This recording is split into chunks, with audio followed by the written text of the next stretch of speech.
Hello there, my name's Pete. I'm a horse-drawn traveller who comes to Redditch every year, sells holly wreaths outside of Redditch Cemetery. I'm here to show you how to make your own traditional holly wreath. Hopefully, you'll all have received your clear bag with your holly making kit in it, and we'll have at the ready your own set of secateurs. Or sharp scissors will do if you haven't got them. Empty the kit out, see what we've got here. Try not to throw our cones away. In there you should have an amount of green holly, which you should put aside in an easy reachable place. Convenient for you to take piece after piece. You should have one piece with a lot of red berries on it, which you keep for later decoration, and 2 fir cones and 2 sprigs of fir and a bow. I've chosen red because red is the traditional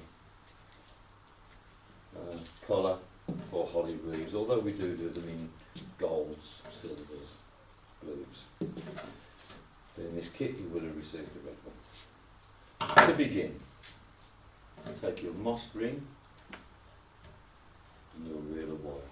Take the end of your reel of wire and attach it to the copper rim that runs around the outer edge of the moss ring. Pull gently to place on the table. To begin with, take one of your 2 sprigs of fir and lay it with the stem end of the fir next to the place, about 2 inches down, an inch down from where you've attached the wire to the side of the ring. You then take the wire over the top of the fir sprig, put it into the middle, take it from underneath, pull gently tight. Next we'll be making a series of small bouquets of holly to go around the wreath. Take a couple of your sprigs of holly, cut them into either 1, 2 or 3 pieces depending on the size of the sprigs. All those are quite long ones, and cut them all into 2. Save the heads for the outsides of each bouquet. You begin by taking a piece from further down the stem, a piece from the bottom or the middle, put them together, stalk to stalk, and hold them together in the finger and thumb. Then take one of the heads from the top of the sprig of holly and place that on the outside top edge with the other 2. So you've made yourself a small bouquet. Place your bouquet just below the fir at its chin. Take your wire, wiggle it over the leaves. It is a bit awkward sometimes, keep wiggling, there's always a way through. Put it into the centre, the same as with the fir, underneath, pull tight.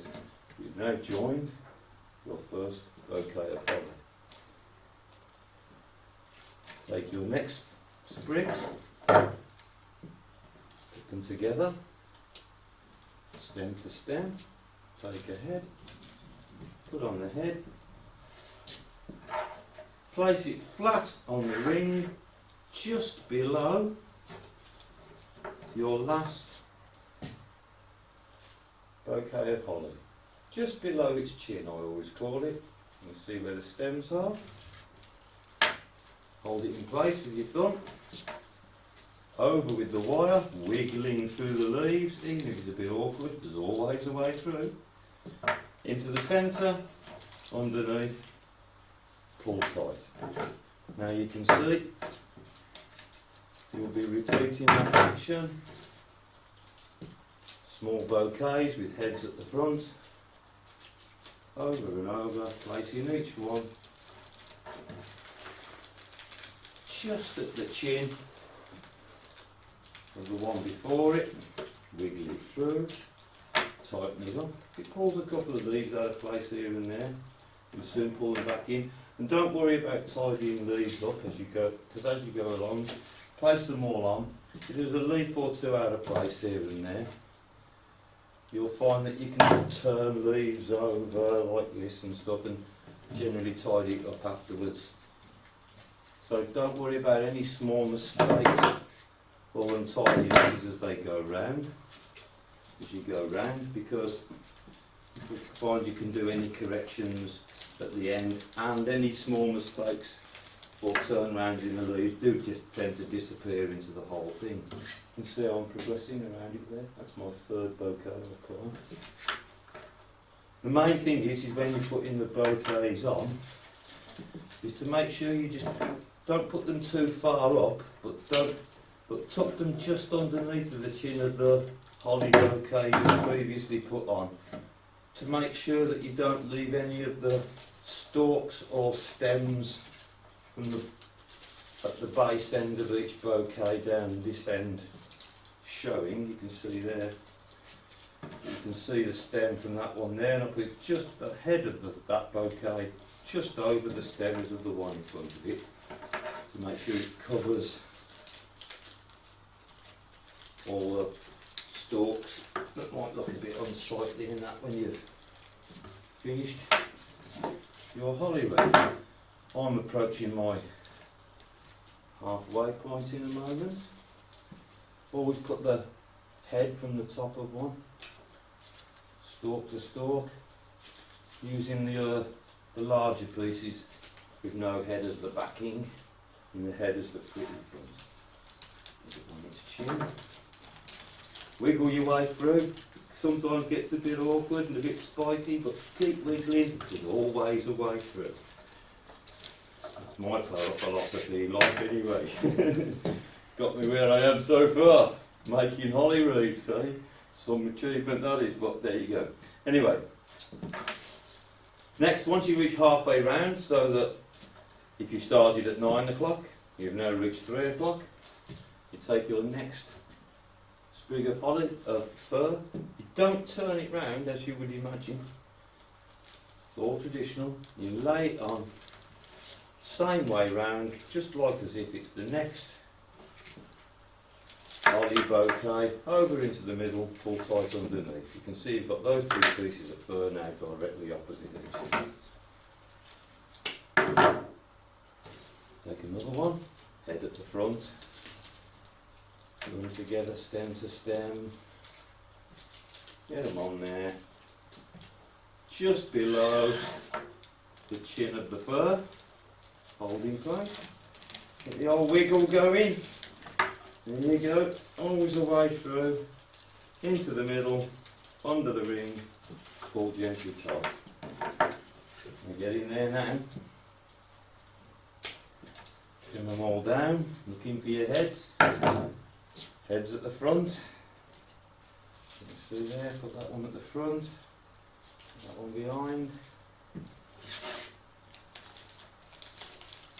and there just below the head. The old wiggle going again. All the wiggly. Put some music on and get the wiggle right. Underneath. You see we're well progressing now. One or two more small bouquets of holly and we'll be all the way round.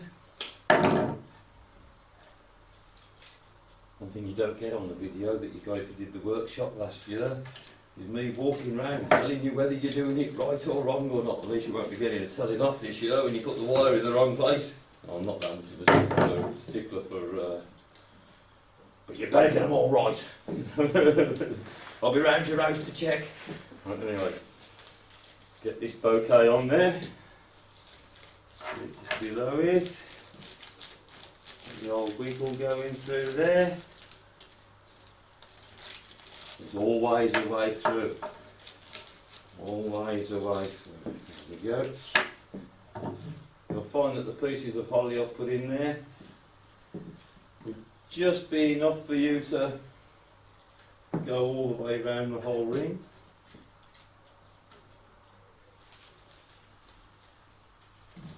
You'll find that you should have a couple of spare bits left over. if anything goes right or wrong for you. I'm not that stingy. Just put in some spare bits of holly in each kit. There you go. Pull tight. You can now see I've gone all the way around the whole of the wreath with 2 pieces of fir on either side. Pull that tight. Take your secateurs.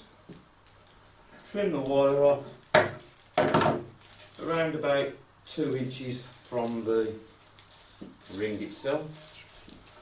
Then to finish it off, tuck the wire under the copper ring, wrap it round 3 or 4 times, tuck it in all neat so you can't feel the wire there.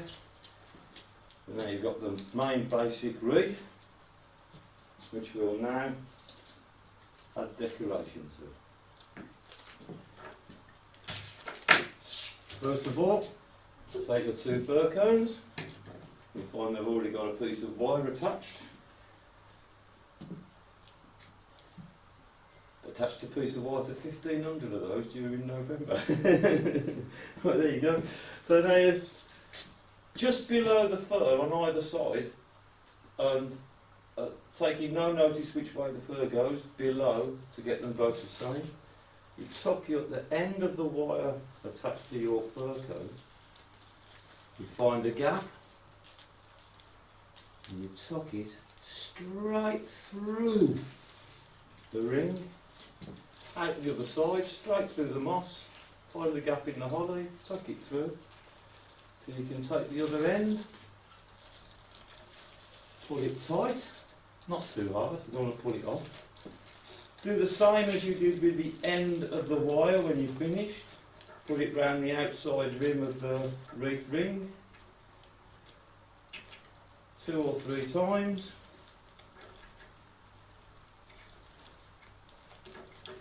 Secure it into position.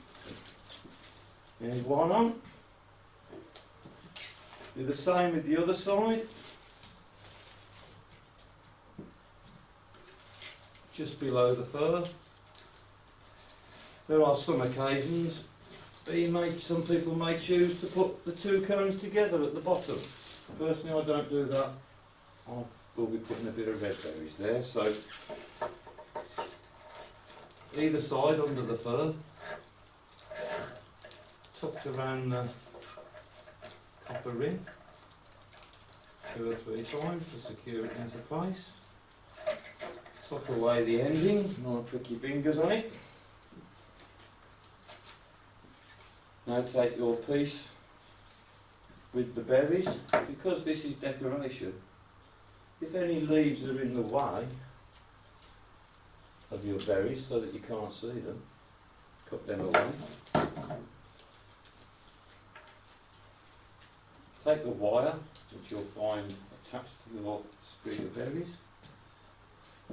Do exactly the same at the bottom of your ring as you did with the cones. Tuck it straight through the gap.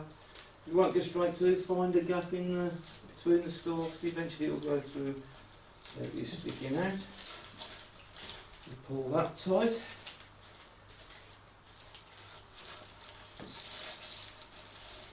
Same thing again. Tuck it in around the outside rim, pull tight and secure it there. Tuck away your ending. It's got a little bit much leaf, clip that away, we don't need it. The berries is the point of the decoration at the bottom.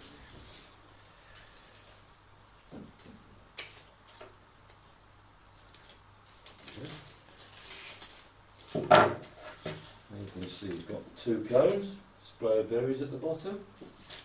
And take your ribbon, which you'll find has got a piece of wire on the back, and you have to put pieces of wire on 500 of those. And gotta admit, the wife does them. And you put same thing again. All the secrets of the florist trade here. Find a gap, straight through the moss, out the other side. Position your bow where you think it decoratively should sit. Pull it tight. Same thing again. Tuck it around the outside edge. Tuck away your ending. And there you have it. All ready for your front door. Or hang it up in your house because you want to look at it all through your Christmas dinner. Your own traditional holly wreath. Hope you do very well. Like I said, I'll be round later to check. Good luck.